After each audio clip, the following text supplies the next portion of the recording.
नमस्कार, GNB news 7 में सब लोगों को आप मेरा सभी का नमस्कार। स्वागत है। अरविंद केजरीवाल की अंतरिम जमानत के आज बाद हम उन्होंने कॉन्फ्रेंस किया इस और लोकसभा लोगों को चुनाव के केजरीवाल लिए की 10 गारंटियों के बारे में बताया। केजरीवाल आइए की 10 आपको आगे गारंटियों का दिखाते हैं ऐलान कि वो करने जा कौन रहे कौन हैं। सी गारंटी है। मैं समझ सकता हूं कि आप लोग कहेंगे कि चुनाव तो शुरू हो चुके हैं, बहुत लेट है, हम मानते हैं, लेकिन मेरी गिरफ्तारी की वजह से इसमें थोड़ी सी देरी हुई है।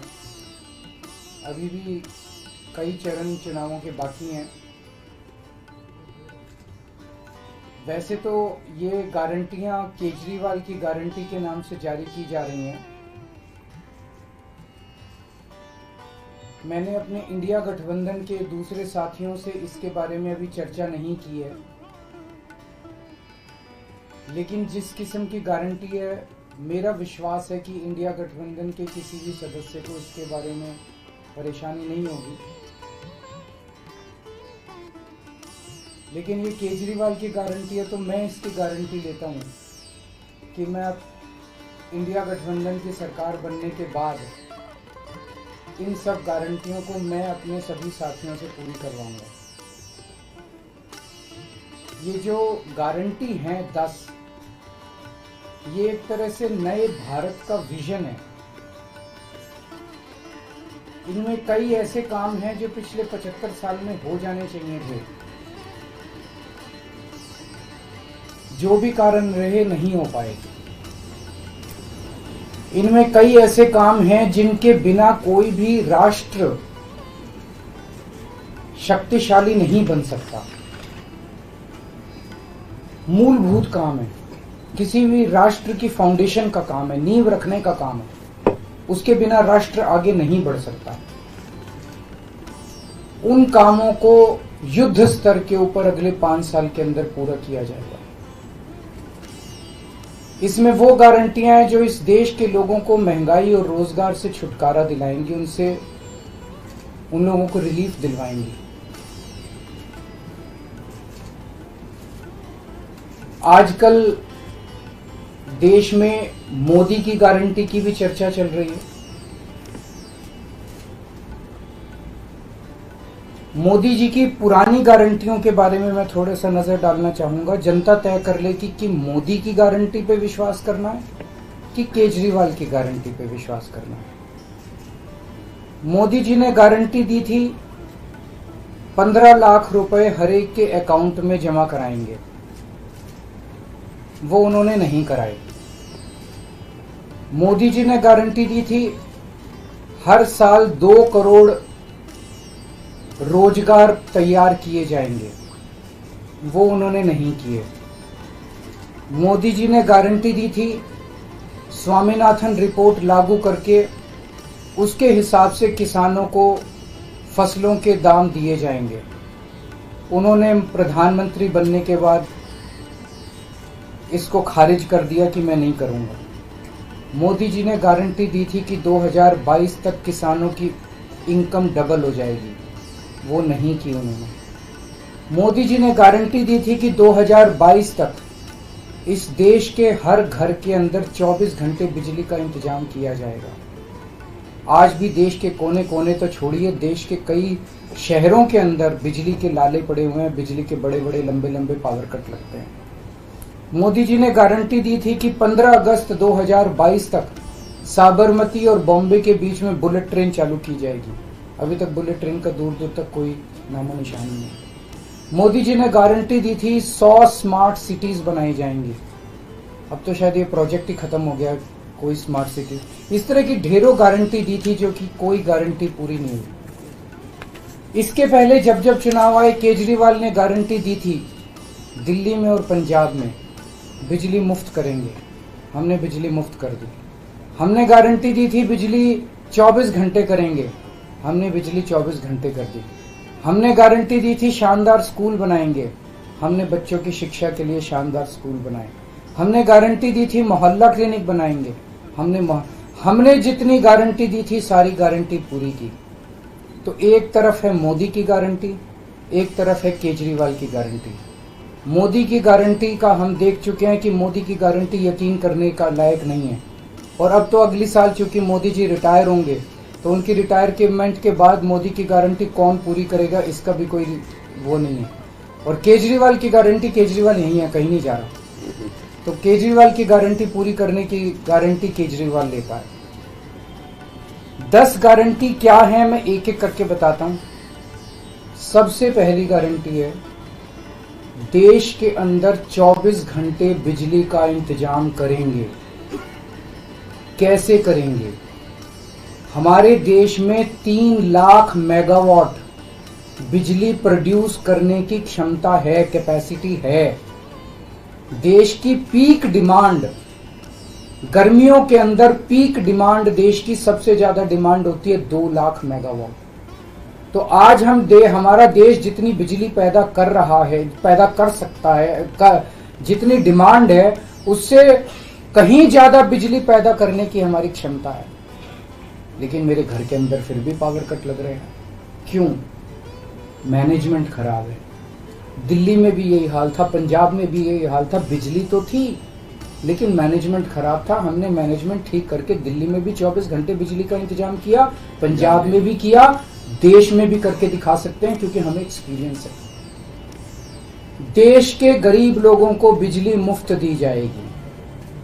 दिल्ली में करके दिखाई, पंजाब में करके दिखाई, पूरे देश के अंदर फ्री कर सकते हैं। 1.25 लाख करोड़ रुपए का खर्चा आएगा। एक एक कैलकुलेशन करके लाया हूं मैं हवा में गारंटी नहीं देता। केजरीवाल की गारंटी एक ब्रांड है मार्केट के अंदर। अगर हम कुछ बोलते हैं तो वो पूरी करते हैं। तो 1.25 लाख करोड़ रुपए का खर्चा आएगा। 1.25 लाख करोड़ रुपए हम इंतजाम करेंगे। 1.25 लाख, उसके अंदर पूरे देश के गरीबों को 200 यूनिट बिजली मुफ्त मिल सकती है। आज भी हमारे देश के गरीब लोगों को ये बिजली की पहली गारंटी थी। दूसरी गारंटी है शिक्षा की। कोई भी देश तब तक तरक्की नहीं कर सकता जब तक उसके हर बच्चे को अच्छी शिक्षा का इंतजाम ना कर दिया जाए। अगर किसी देश के अंदर ढेरों लोग अनपढ़ हैं, अगर किसी देश के अंदर ज्यादा बच्चे, कई बच्चों को बिलो स्टैंडर्ड, सब क्वालिटी, गंदी बेकार शिक्षा मिलती है, वो देश कभी आगे नहीं बढ़ सकता। आज हमारे देश के अंदर सरकारी स्कूलों का बुरा हाल है। 10 लाख सरकारी स्कूलों के अंदर 18 करोड़ बच्चे पढ़ते हैं जिनका कोई भविष्य नहीं है। दिल्ली के अंदर हमने करके दिखाया, पंजाब के अंदर करके दिखाया। देश के सारे सरकारी स्कूलों को शानदार बनाएंगे, अच्छे बनाएंगे, प्राइवेट स्कूलों से भी बेहतर बनाएंगे। और इस देश के अंदर पैदा होने वाले हर बच्चे के लिए, चाहे वो अमीर का बच्चा हो चाहे गरीब का बच्चा हो, अच्छी, शानदार और फ्री शिक्षा का इंतजाम किया जाएगा। अगर आप अमीर हैं, अपने बच्चे को प्राइवेट में भेजना चाहते हैं, भेजिए। लेकिन आप अगर सरकारी स्कूल में अपने बच्चे को भेजते हैं तो प्राइवेट स्कूल से किसी 1% भी कम नहीं होगी उस शिक्षा की क्वालिटी। ऐसी शिक्षा का इंतजाम गांव-गांव के कोने-कोने, देश के कोने-कोने में अच्छी शिक्षा का इंतजाम करेंगे। दिल्ली में किया, पंजाब में किया, हमें करना आता है, हमारी नीयत है। ये काम आजादी के वक्त हो जाना चाहिए था लेकिन नहीं हुआ। देर आए दुरुस्त आए, आजादी के 75 साल बाद भी हो गया तो बहुत अच्छी बात है। इस काम को करने के लिए 5 लाख करोड़ रुपए लगेंगे। 2.5 लाख करोड़ रुपए केंद्र सरकार देगी, 2.5 लाख करोड़ रुपए राज्य सरकार देगी। हर साल 5 साल में हर साल 50,000 करोड़ रुपए का खर्चा आएगा केंद्र सरकार को। 50,000 करोड़ तो कुछ भी नहीं। अगर 50,000 करोड़ रुपए सालाना खर्चे में मेरे देश के बच्चा अगर 18 करोड़ बच्चों को अच्छी शिक्षा मिल जाए, इससे अच्छा और क्या हो सकता है। तीसरा, स्वास्थ्य। अगर मेरे देश की जनता स्वस्थ होगी, बीमारी नहीं होगी, तो देश तरक्की करेगा। पढ़ी लिखी जनता होगी, स्वस्थ जनता होगी, तो ये 140 करोड़ लोग ही तो इस देश को आगे ले जाएंगे। कोई एक प्रधानमंत्री थोड़ी देश को आगे ले जाता है, जनता आगे ले जाती है। तो सब लोगों को अच्छे इलाज का इंतजाम करेंगे। आज अगर किसी को के घर में कोई बीमार हो जाए, बड़ी बीमारी हो जाए, सरकारी अस्पतालों का बुरा हाल है पूरे देश के अंदर और प्राइवेट वालों ने लूट मचा रखी है। पूरे देश में कोने कोने में, हर गांव में, हर मोहल्ले में मोहल्ला क्लिनिक खोला जाएगा। शानदार डिस्ट्रिक्ट हॉस्पिटल जितने हैं उनको मल्टी स्पेशलिटी बना के उनको शानदार प्राइवेट हॉस्पिटल्स की तर्ज पे बनाया जाएगा। और इस देश में पैदा होने वाले हर व्यक्ति का पूरा इलाज मुफ्त होगा। इंश्योरेंस के आधार पे नहीं होगा। ये बहुत बड़ा स्कैम है। जितनी सरकारी, राज्य सरकारें, केंद्र सरकार इंश्योरेंस आधारित जो स्कीम बनाती हैं, ये सब बहुत स्कैम है इंश्योरेंस कंपनीज के साथ। हम इंफ्रास्ट्रक्चर क्रिएट करेंगे, कोने कोने के अंदर, गांव गांव के अंदर इंफ्रास्ट्रक्चर क्रिएट करेंगे, हेल्थ इंफ्रास्ट्रक्चर क्रिएट करेंगे, अस्पताल बनाएंगे, मोहल्ला क्लिनिक बनाएंगे, ताकि लोग वहां जाके अपना इलाज करा सकें। और सबका इलाज मुफ्त होगा, चाहे अमीर हो चाहे गरीब हो। इसके लिए भी 5 लाख करोड़ रुपए का खर्चा आएगा। 2.5 लाख करोड़ राज्य सरकार देगी, 2.5 लाख करोड़ केंद्र सरकार देगी। 5 साल के अंदर 5 लाख करोड़ रुपए, हर साल 50-50 हजार करोड़ का खर्चा आएगा। राष्ट्र सर्वोपरि, हमारी चौथी गारंटी। चीन ने हमारे देश की जमीन पे कब्जा कर लिया। हमारी केंद्र सरकार से जब भी पूछा जाए, वो कहते हैं कोई नहीं आया, कुछ नहीं हुआ। सब जानते हैं, पूरी दुनिया जानती है, सैटेलाइट का जमाना है, सबके पास तस्वीरें हैं कि किस तरह से चीन ने हमारी सरजमी के ऊपर घुस के और उसके हमारी जमीन के ऊपर कब्जा कर दिया। जुठलाने से समस्या का समाधान नहीं होगा, लोगों से छुपाने से समस्या का समाधान नहीं होगा। हमारे देश की सेना के अंदर बहुत ताकत है। हमारे देश की सेना को एक बार इजाजत तो दीजिए, उसको स्वतंत्रता तो दीजिए काम करने की। वो देखिए आपको जीत के लाती है। तो हमारे देश की जितनी जमीन पे चाइना ने कब्जा किया हुआ है, उस जमीन को चाइना के कब्जे से छुड़वाएंगे। इसके लिए एक तरफ डिप्लोमेटिक लेवल पे एफर्ट्स किए जाएंगे और सेना को पूरी स्वतंत्रता दी जाएगी कि वो इसके बारे में जो कदम उठाना चाहे कदम उठा सकती है। सेना को आज जो रोका जा रहा है वो रोका नहीं जाएगा। आज हमारी ये अग्निवीर योजना जो है कि हमारे युवाओं को फौज में भर्ती करके 4 साल के बाद निकाल दिया जाता है। लोगों की एक ओनरशिप नहीं बनती। 4 साल के बाद अगर आप निकाल देंगे तो एक तरह से हम सेना को सबसे कटिंग एज लेवल के ऊपर हम कमजोर कर रहे हैं। ये अग्निवीर योजना सेना के लिए भी बहुत हानिकारक है और जो बच्चे युवा हमारे अग्निवीर बन के जा रहे हैं वो लोग भी बहुत त्रस्त हैं। अग्निवीर योजना को बंद किया जाएगा। जितने बच्चों को अभी तक अग्निवीर में शामिल किया जाए उनको पक्का डिक्लेयर किया जाएगा। उनको पक्का, राष्ट्रीय सम्मान भी नहीं मिलता संस्कार के समय, तो उनको पक्का किया जाएगा, उनको पक्का डिक्लेयर किया जाएगा।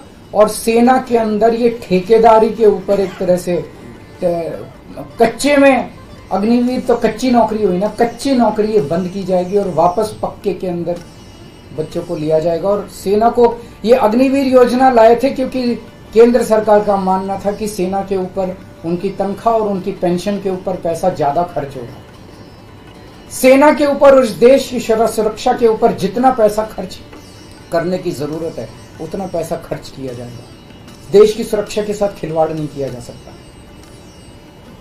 छठी गारंटी किसानों के लिए। किसानों को आप इज्जत की जिंदगी दे सकते हैं अगर आप उनको उनकी फसलों के पूरे दाम दे दें। किसान कोई भीख नहीं मांग रहा, किसान अपना हक मांग रहा है। किसान अपनी बारिश में, धूप में मेहनत करके और अपनी फसल उगाता है और उसके बाद जब उसको फसलों के पूरे दाम नहीं मिलते तब वो अपने ऋण नहीं चुका पाता, आत्महत्या करने के लिए मजबूर होता। अगर आप उसकी फसलों के दाम सुनिश्चित कर दें तो किसान को आपसे कोई फेवर नहीं चाहिए। स्वामीनाथन रिपोर्ट के आधार के ऊपर किसानों को उनकी फसलों के पूरे, सभी फसलों के पूरे दाम एमएसपी के आधार पर पूरे दाम दिलवाए जाएंगे। 7वीं गारंटी, दिल्ली को पूर्ण राज्य का दर्जा दिलवाया जाएगा, जो दिल्ली वासियों को कई दशकों से दिल्ली के लोगों का हक है। बेरोजगारी, आज पूरे देश का युवा बेरोजगारी से त्रस्त है। इसके लिए हमने बहुत डिटेल्ड प्लानिंग की है। हमारे मंत्रियों ने, हमारी टीम ने बैठ के, सब लोगों ने बैठ के कि 1 साल के अंदर 2 करोड़ रोजगार का इंतजाम किया जाएगा ताकि हमारे युवकों को बेरोजगारी से निकाला जा सके। ये प्रोडक्टिव और इफेक्टिव एम्प्लॉयमेंट होगी। भ्रष्टाचार, बीजेपी की वॉशिंग मशीन को चौराहे के ऊपर खड़ा करके तोड़ा जाएगा। बीजेपी की वॉशिंग मशीन इस देश का भ्रष्टाचार का सबसे बड़ा कारण है। सबसे बड़ा सोर्स जो है वो बीजेपी की वॉशिंग मशीन है। ईमानदार लोगों को जेल भेजने और बेईमानों को संरक्षण देने की आज जो मौजूदा व्यवस्था है, इस व्यवस्था को समाप्त किया जाएगा। दिल्ली और पंजाब में जिस तरह से हमने भ्रष्टाचार पे दोनों लेवल पे, छोटे लेवल का भ्रष्टाचार और बड़े लेवल का भ्रष्टाचार हमने जो वार किया है, उसी लेवल पे इफेक्टिव तरीके से पूरे देश को भ्रष्टाचार से निजात दिलवाई जाएगी।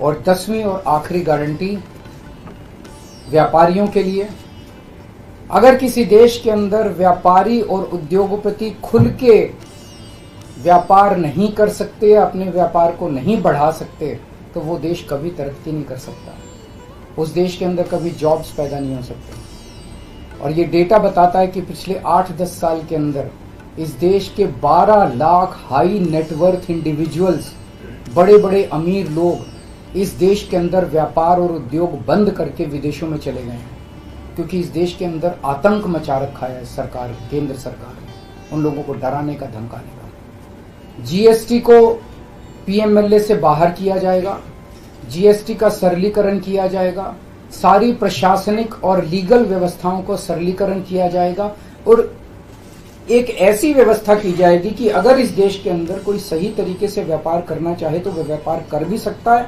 उद्योग खोल भी सकता है, ज्यादा परमिशंस की जरूरत नहीं होगी और बड़े स्तर के ऊपर हम व्यापार को और उद्योग को, हमारा टारगेट चाइना को पीछे छोड़ना है, जो आज इस दुनिया के अंदर इसमें व्यापार में और उद्योग में और प्रोडक्शन में बहुत आगे है।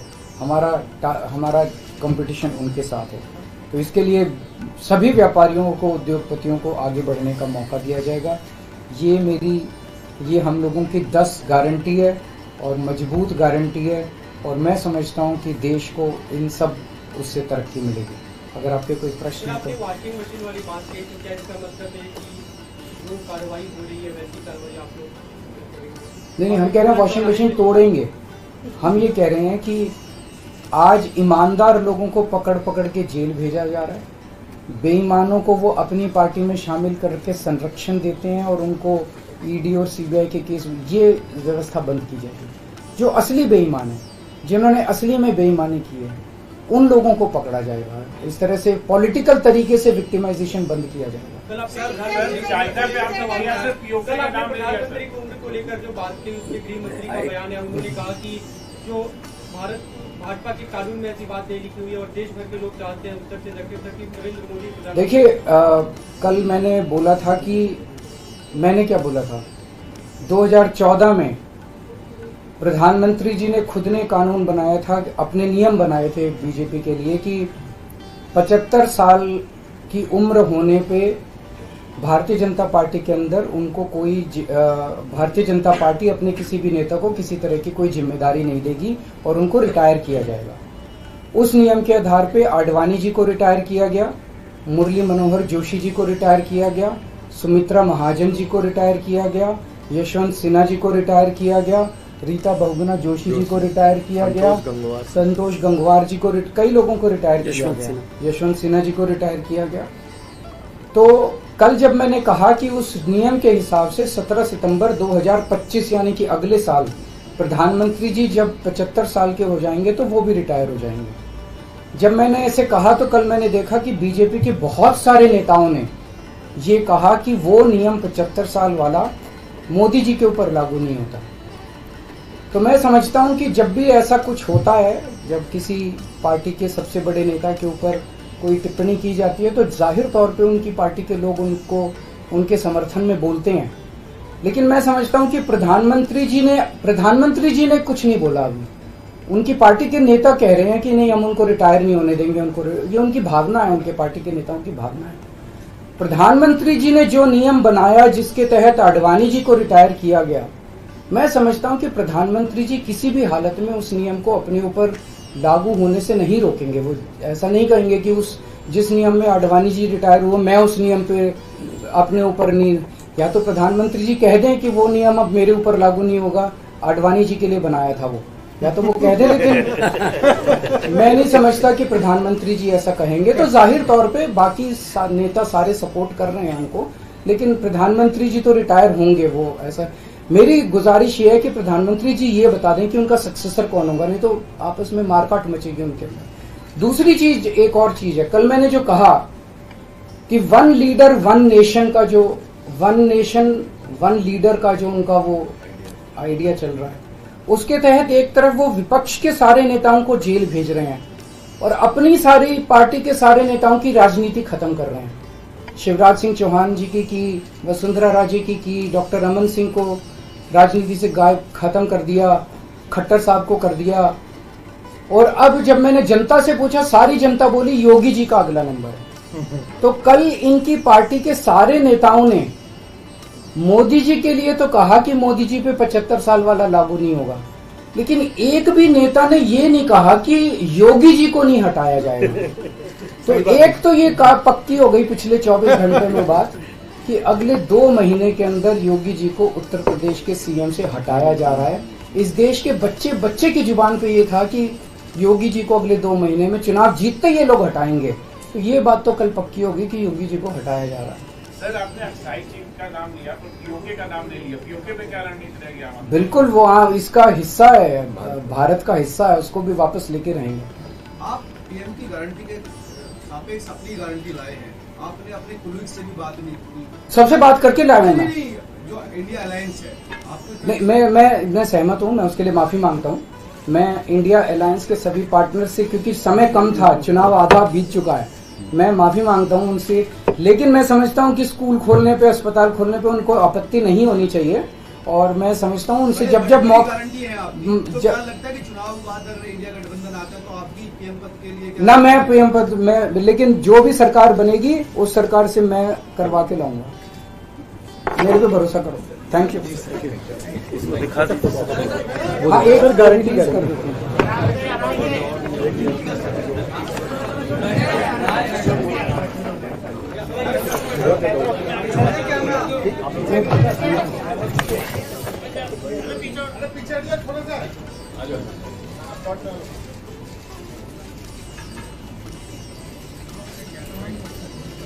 Thank you.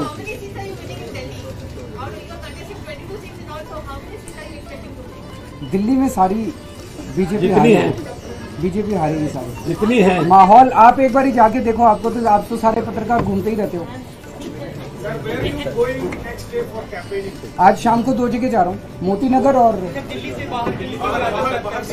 दिल्ली से बाहर अभी जो फिक्स हुआ है, क्या क्या है बिहार में महाराष्ट्र 17 तारीख को है, 16 तारीख को रांची है शायद, उसके बाद है 16 तारीख को सुबह रांची है, शाम को पंजाब है, 15 तारीख को लखनऊ है और भी बन रहे हैं क्या।